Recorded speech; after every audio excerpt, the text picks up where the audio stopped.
Alors, revenons, nous, ce qui est notre quotidien aujourd'hui, surtout ton quotidien, tu vois, le photovoltaïque.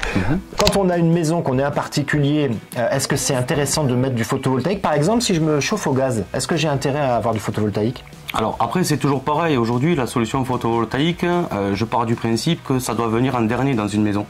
C'est-à-dire que si on a des consommations au gaz, c'est pas là où on va consommer le plus. Si on a des pompes à chaleur RR, oui, là on va utiliser par exemple l'électricité l'été pour la climatisation. Mais je pense qu'aujourd'hui il y a des priorités dans la maison et on va refaire sa toiture, on va refaire tout ce qui est système de chauffage pour se mettre aux dernières normes et ensuite le photovoltaïque va en dernier en fait.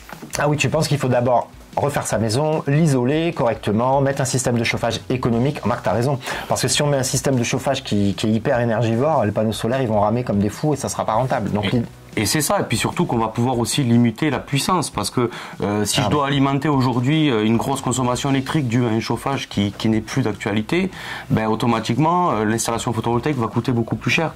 Alors que si aujourd'hui on a tout fait dans notre maison et que au final on n'a plus rien à faire à part du photovoltaïque, là on pourra au mieux dimensionner l'installation et automatiquement limiter aussi les coûts de cette installation. Ça c'est un super conseil. Donc pour ceux qui nous regardent et qui se posent la question de savoir s'ils doivent ou non poser du photovoltaïque, posez-vous la question déjà, est-ce que vous avez encore des vieux radiateurs grippins dans la maison? Parce que l'urgence c'est de se débarrasser de ces radiateurs-là, parce que mettre du photovoltaïque pour alimenter les grippins, c'est dommage. Exactement, oui, surtout que c'est pas en hiver qu'on produit le plus.